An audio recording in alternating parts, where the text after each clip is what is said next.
figured out by now, our speaker is joining us virtually from New York. And I originally had him set for 10 a.m. this morning until he pointed out to me that was 5 a.m. For him. He might look a little better if we gave him a spot later in the day.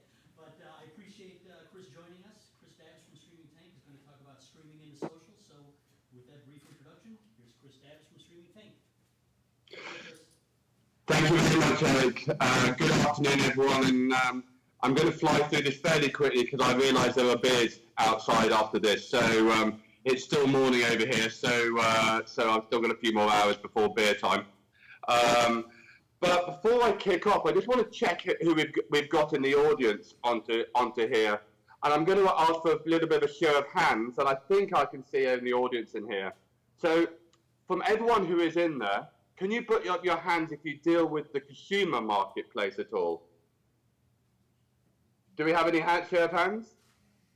2 or 3 people. Ah, brilliant. Thank you, Tobin. And what about business to business?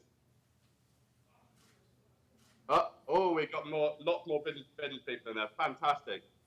What about streaming companies? How many streaming companies are there?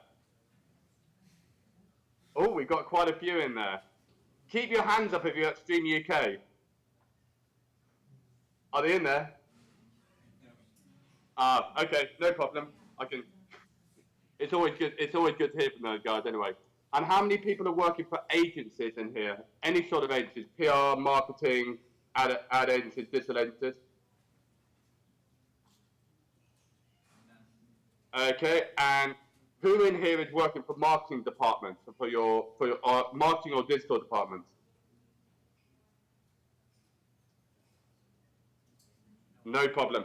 Right, I just wanted to have an idea and a bit of a feel about who we've got in the audience. In fact, that's really helpful for who we've got down here. So, in fact, as I was talking last year, the ratios were very different then, so it's very interesting to hear what's going on. So, I'm going to kick this off.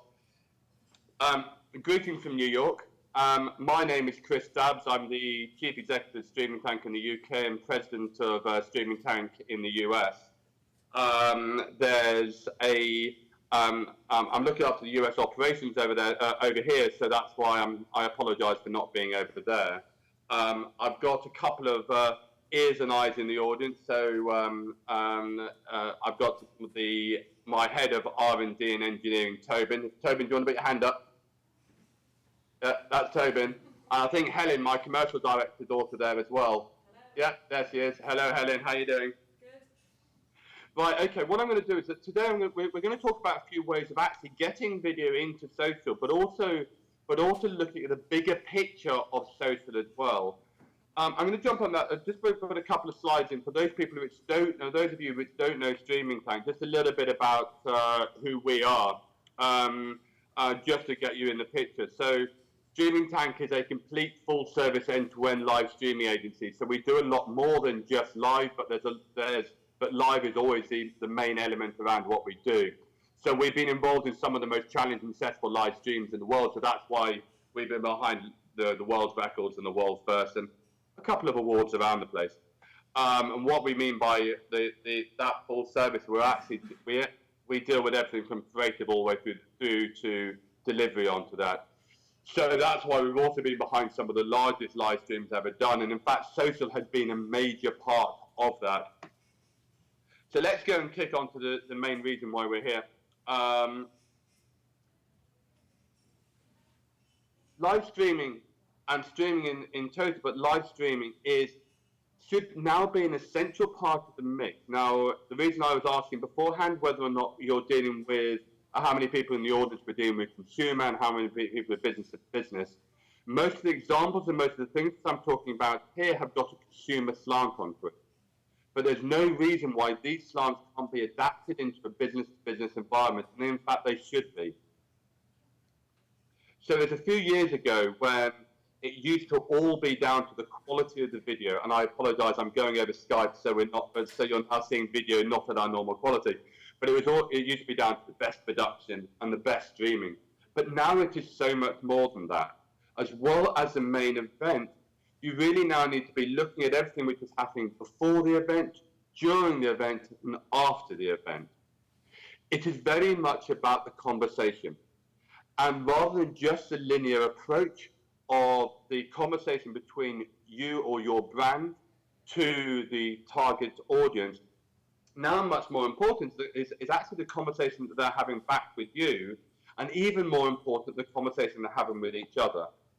You know, we have social brains. We like to share. We like to be shared too. We like to be given advice onto things. And luckily, we have the social networks, and there's more and more of them popping up, both which are video and non-video enabled. But you can make the best use of both of the video and non-video enabled social networks to be able to achieve a number of different things. And people talk to us about using social to bring up the numbers and bringing up the number of viewers, but it is not just about numbers. It is also about a number of other things. So we did some research in regards to brand recall, and not just brand recall after event, but more importantly, the brand recall 2 weeks after that actual event happened. So when that becomes significant. So if we look at when a user went and searched for that content, when they searched for it, they had an increase of brand recall by 10%. Now that's a significant amount, and that's also one of the reasons why you need to be starting campaigns. You need to be taught, and the event needs to be talked about a little while before the actual event itself. Then it becomes even more interesting when you talk about interacting with that content. So we're looking at a 30% increase when the user, or brand recall, when users are interacting with that content itself. And in fact, it's a 30% increase when it is shared with others, or it is shared with you, but obviously only if you then interact with those. So those are really key metrics. And I'm going to look at a few different industries here of how this has come. Some of the industries that we work in, which this comes into fruition. First of all, the film industry. I mean, Streaming Tank are behind the majority of film premieres, the launches around the world. And there has traditionally been very much a timeline on how releases have been done on both in the analog and digital world. It has always started out from a number of different areas of engagement, which is running through to the release date of the actual film itself. And then there's a thing called white space. White space is the area between when the film release happens and when they're allowed to send out on DVD release and when they're allowed to start streaming, etc. Now, traditionally, we've always been involved on the red carpet, been streaming that particular side out, but things are now changing in the way that we are looking at films and looking at further on back within that timeline. So if you say, look at what we were doing around Prometheus, we started the teaser campaigns and also the live teaser campaigns some way before the main red carpet. So working with social networks and working with multiple platforms to do things like interviews, doing teasers, bringing the audience in, running things like Hangouts, etc., with competition winners. So starting that conversation off much earlier.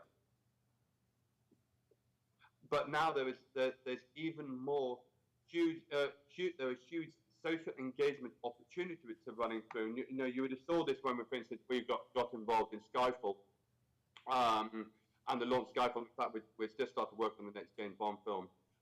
So as well as just doing the red carpet, we were also engaging both video and non-video elements further back within the timeline. And in fact, we were working with YouTube on the James Bond page and work on a number of different interactive features onto it. But when we look at social, and you look at the types of audience that you should be aiming at in the different times, there's some key aspects onto it. The first is looking at who your key demographics are, and then breaking those key demographics into different target areas. So I'll keep on to the motion picture and the film release side. If we look at the 3 different types, first of all, we have the evangelists. It's easy in the film world because they tend to be the nutters, by the way. But they're the ones which you can feed them almost anything, and they'll start evangelizing about your product, evangelizing about your brand, and they're really key And it's a very small audience, but there are people which start getting kicked off, which then reach the second audience, and that's the participants. So these are the ones that want to be able to interact with what is happening, and these are the ones which start sharing. They're great on Facebook. They're the ones which have got carry on the largest amounts of tweets and retweets and sharing with their circles. And one of these things which Google loves to talk about are the Google circles. But in fact, every social network, whether or not you're talking about consumer or business to business, are talking about the different circles. When you share something to your group of friends, then those group of friends share to their group of friends, etc. And those different circles can be targeted down to your particular audience. So once again, it's not just a numbers game. It's also about the value of that particular audience and their share value. Then after that, it's the observers, and the observers tend to be the largest group. So, but they're the ones that want to go and view the process that is going on, and they're quite happy to have a linear approach. And if you work it cleverly, you can turn observers into interactors, so you can get those people interacting more and more. I'm going to move to another industry in here, but let's look at fashion. There are so many different options and so many different key points that you can have that conversation out with the audience. So you can be using that content for, say, a catwalk show, etc. And remember, I'm using consumer references in here, but this still works on the business-to-business marketplace as well.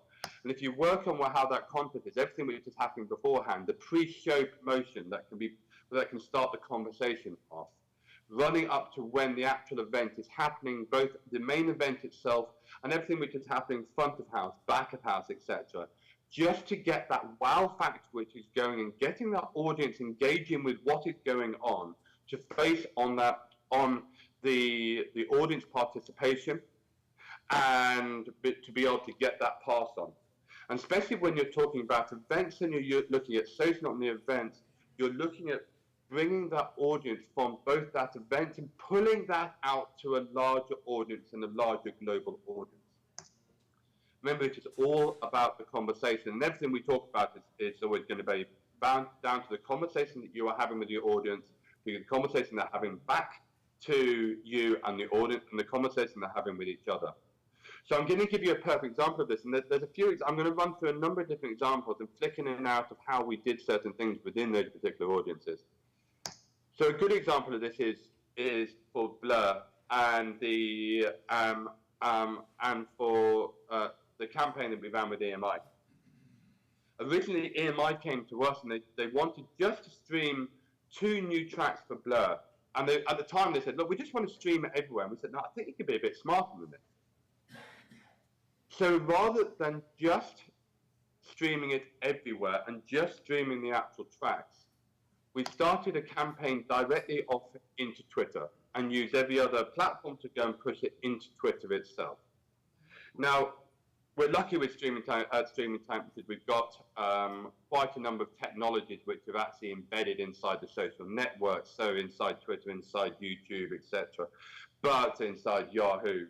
But every single one of you can either talk to us, but also you can do similar sort of things yourself. It's just using the imagination of how to do the same thing. So from 9 o'clock in the morning, we started a countdown clock inside Twitter. At that point, we then rolled over at seemingly random points throughout the day to something. So we would roll over to, for instance, exclusive VT. And then we would then roll back to the countdown. And then a little bit while later, we would then roll back onto, for instance, an exclusive interview, etc. Each time this happened, we then retweeted out that there was something about to happen. The reason you'll see Twitter mentioned on this more than anything else that we do at the moment is because Twitter has something beautiful inside it. It's mechanics inside it for what we call the fluidity of a campaign is perfect. It's very easy for users to go and be able to pass on a message. In fact, what Twitter is not so good at is the stickiness of a campaign, keeping a viewer in front of a campaign for as long as possible, until you start putting a campaign directly inside and until you start putting video inside. So what was happening here As we rolled backwards and forwards, sorry, as we rolled backwards and forwards, it was doing two things. The users were passing on the message. They were passing on to their friends. Hey, look, there's something happening. This is really cool. There's something is happening here. But they also didn't want to miss out on anything. So they were keeping glued throughout the day, and we saw the numbers going up and up throughout the day. So as we roll backwards and forwards to more countdown, then we'd roll back to some could say backstage footage, etc. The audiences started getting bigger and bigger. So it both worked on fluidity and the stickiness of a campaign. So by the time we got down to the final countdown, the audience figures were already massive. So we then rolled over and did the first track live. When we did the first track on top of Damon's apartment. We then rolled over and we did a half-an-hour Q&A while we mastered up the audio, mastered up the video, and we had pre-arranged with iTunes on different iTunes around the world. So we then uploaded those mastered versions up onto iTunes worldwide. We then ran the second track. By the time the second track finished, we had already uploaded the track to all the different to iTunes. And then afterwards, we ran through to an exclusive link. It was exclusive for several hours, where users could then go and click through to go and buy the track. Now that process, out of all the really complicated stuff that Streaming Tank do, out of all the really clever stuff, that's actually a really simple process. All we're doing is rolling backwards and forwards and letting the audience know what was going on. So throughout the day, we had lots and lots of calls to action while we were doing that. The result of that is that Under the Westway went #1 on iTunes worldwide in less than 22 minutes, and in the US, UK, Spain, and Germany in less than 4.5 minutes. Now that is, but just using a very simple process of rolling forward, rolling back, and tweeting out to that audience and knowing what that audience was. Just to bring this up slightly more up to date, something we've been doing the last week, which has been using exactly the same mechanic, has been for Rimmel London. So for Rimmel London, they liked what we did for Blur. We actually pre-recorded lots of celebrities and lots of endorsements coming through. So we then ran the countdown in exactly the same way and then played back as if live. So fine, although we have the technology to be able to roll over from one over to another, every single one of you can do the similar sort of thing inside Twitter by using YouTube Live or using Ustream, etc., etc. Fine, we have slightly more control about what's going on, but you could actually do this through straight video. So we were rolling backwards and forwards until the end, pushing the audience through to the end where we ran a flash sale. And within the flash sale, we ran this 3 different times, and I wasn't there when it happened. So Helen and Toby will be able to give you the exact numbers a little bit better. But we were talking about from launch to sell out on their online products in around 2 hours, I believe. So but using the same sort of mechanic and really using social and really using the audience to go and push through. There are similar sort of things that we ran on this. In fact, we were looking after the NME Awards this year. It's the first time the NMEs have been streamed. And in fact, when we were first started talking, they were just talking about streaming onto their site. And we said, why don't you also do it to social? So it's also going up to Facebook. So we're running a Facebook campaign. For those, by the way, that are talking about streaming to Facebook or looking at streaming to Facebook for the first time, it's important that you run this through an SSL network. And I'm sure that Streaming Tank in the UK will be happy to advise on what needs to be done onto that. And this is also streamed out into Twitter. And the reason it was important is because it kept that conversation going. So the audience figures, once again, on this were massive. There was a bit of an argument, by the way, whether or not this should be streamed into Twitter or onto YouTube.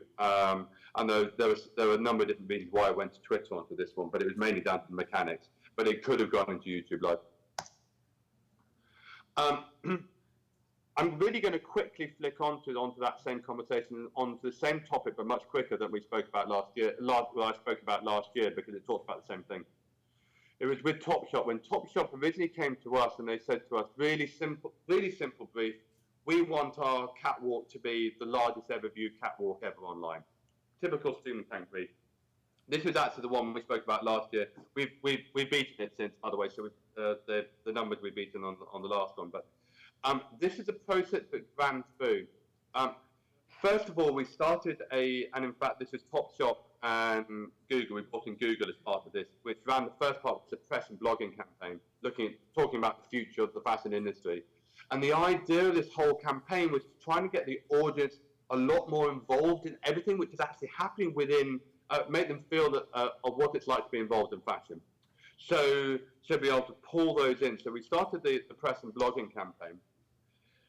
Then we started a seeding campaign. We took a number of different headshots and a number of different talking heads from different key members of who were involved within the process. So we were talking to the models, the makeup artists, the designers, the buyers, the jewelry makers, etc., and started seeding that out along all the different social networks and starting keeping that conversation going.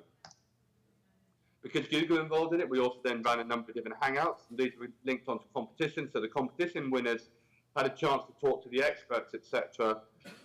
This was going out live, and then the on-demand version was then going out to multiple different areas. And then, in fact, just before the show happened, we had teams running hangout on the show with teams on RF cameras, front of house, on the red carpet, back of house, and backstage. And with experts and competition winners talking about it. And the whole idea of that was to make the audience feel a lot more what it was like to actually be at the event itself. And then we've got a number of different things in play as well for the actual show. So this is at the Tate Modern. We, as well as doing all the production, etc. And this is inside the tank, so it's a particularly interesting place anyway. And the production, it was only a 4-camera shoot. It was just a clever 4-camera shoot. Plus, we also had a model cam. So we had hidden cameras on all the models. So as each model came out, you could go and pick and see the point of view of the cameras. And hopefully you can see what's up on the screen at the moment, that the smaller screen is a separate player than the larger screen, and it's completely in sync with what the main player is. But we also brought in certain mechanics such as shoot the show. So whenever you clicked on that button on the top right of the video, it would take a screenshot of the live video itself. The user could then go and leave a message. Then they could go and post that message after permissions. We're collecting data. They could then go and post that picture live out to all the different social networks. It would inject the video. It would also inject that picture into all the news feeds. So why that happened, it was the largest trending topic for that 20 minutes across all the social networks. So all these different mechanics that can be used to go and pull out the event to a larger audience than just the show itself. And I'm going to run through a few other ones when this has happened. So a few weeks ago we did the first talk, we did the first live game show inside Twitter, running on the same thing, that every hour we'd be streaming, we'd have a countdown, and it was for BT Affinity on the last BT Affinity campaign. So, and ran a competition directly inside Twitter. But when we are talking about video, and we are at a video conference onto this, remember everything which is surrounding that video as well. So what we have down on here is, and when we're talking about social, we're not just talking about the social platforms, but it's also everything which is surrounding the video. So here you have Mulberry, where we're pushing in video tweets, and we're moderating and pushing in video tweets either over top of the player or on the side of the player, as I believe there are tweets happening to the side of the screen when I'm talking now, and also pushing those streams in store, etc. Once again, putting out to a larger audience and streaming in store is still a social engagement. We're still talking about reaching out to a social audience. If we look at keeping on to the fashion, we talk about Ted Baker. In fact, what we're doing on Ted Baker, if you go and if you have a look at the on the larger picture on the right-hand side, the audience could either go and look at one mixed feed, or they could go and pick on backstage cameras or multiple different cameras, and they could also view different tweets coming in. We were also picking up all the other social networks and the pin interest, the people uploading photographs, 360s, etc., and pushing that as part of the stream as well. And all this time, once again, reaching out to that larger audience than just the event itself. This is Rihanna, and for Nokia. Our mechanic onto this was once again in a similar sort of way that Ted Baker. This was actually a 19 camera shoot, where anyone could go in and watch a mixed feed of it. But for each friend that they invited in, using any of the social networks and using any of the mechanics that we put into place onto it, it opened up another camera, and all these cameras were the actual cameras which were up there. We just had them attached to separate encoders. So each time they brought in a friend, it opened up another camera. So it pulled out the viral element of it, and it also meant that people could then be interacting with it. So all the time, it was also bringing in that brand recall as well. This was for AT&T Shout Up a Mountain. Once again, worked on the social networks. We had eight actors dressed up as mountain men up Mount Baldy, just outside Los Angeles. It was for the Valentine's campaign. We looked after end-to-end of this, but actually the client the user walkthrough on this was, you went and went and typed in your romantic message on any of the social networks around the place. Whether that be Facebook, on Twitter, etc. And that would then be picked up and moderated, and you'd be told then when your shout out would happen live. So just before it happened, you could go up online, you could see all the shouts appearing as they happened, and then you would have the mountain men shouting out using an AT&T phone, shouting out your romantic message. So they'd do it, Janine, I love you. That would go out live, and then a few seconds later, that clip would automatically be posted up on wherever you left the message, but obviously with an AT&T top and tail, and then would be up there. So it would then be pushed out to all your social fans. So in fact, we're looking at a much larger social engagement. And the final one, which we're talking about here, and I said I was going to rush through this quickly because I know that there's beers waiting. This is for work on the same sort of thing with Maroon 5, and for Coca-Cola. And the idea is the band Maroon 5 had to write, record, and perform a song in 24 hours. With the help from the social audience worldwide. So not only were there conversations going, these are big video awards, you could see them working on. And by the way, yeah, they were trying to keep them amused the whole time, because 24 hours is a very long time. But what was happening onto it, they were getting requests and ideas, and the audience were voting in on different ways. So in fact, that track was not only written by the band, but it was also written by the global audience as well. And getting that global audience engaged. The result of that, and my face may be covering up some of it, so just run through what the stats were within that 24 hours.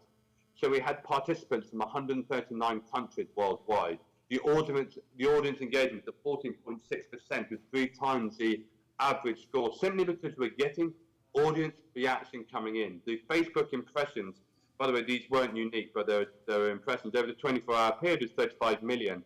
But the Facebook comments and likes at 54,000 for that 24-hour period. And when you look at the trending impressions on that was on 107 million Twitter impressions. So if you go and look at the result of what can be done, everything from Maroon 5 to Topshop to Blur, etc.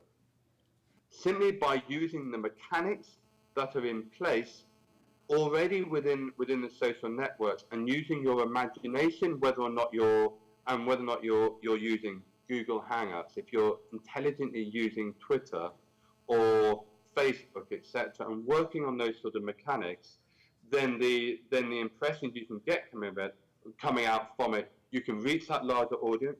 You can go and get much better brand retention coming onto it, and it means that you can reach your goals, whether or not it's a consumer or a business marketplace. And as we have mostly streaming companies by the looks of it into here, and the logistics side, you need to be implementing this almost on every campaign. I can't actually think of the last campaign that we did that didn't have some sort of social engagement onto it. Anyway, that's enough of me talking about this different stuff into here. I'm going to throw this out to the audience coming into it on any questions that's coming in, and I may not be able to hear you all, so you may need to be relayed through Tobin. So, Tobin, are you there? Yeah. Right. Okay. Does anyone there have any comments?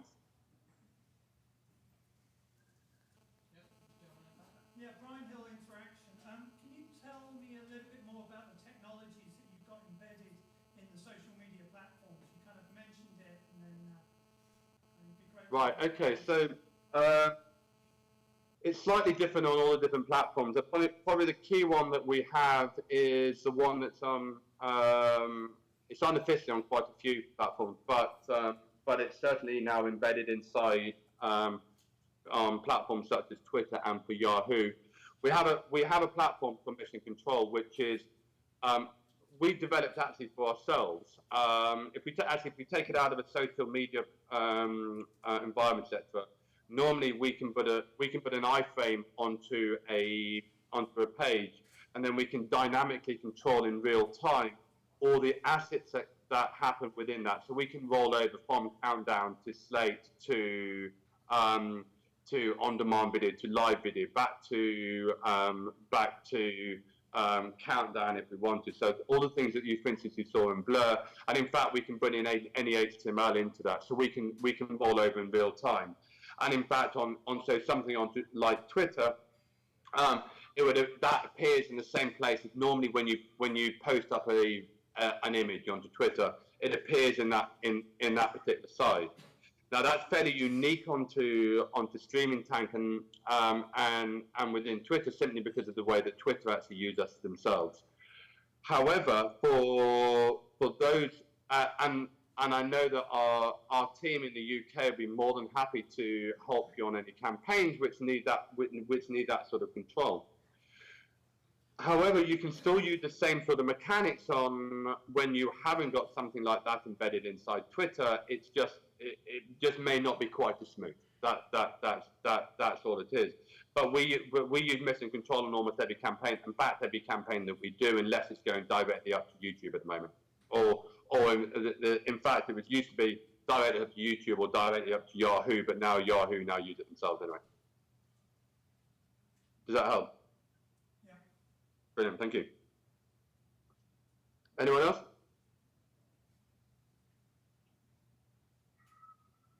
No. Brilliant. Well, thank you very much for your time. I know that Tobin has to run off to another live gig fairly shortly. He's got another live job on tonight. I think Helen is around for a little bit. If anyone wants to get hold of my email address is up on the screen now. And if and I know, please feel free to reach out to any of the UK team at any point. But thank you very much for your time today, and enjoy your beers.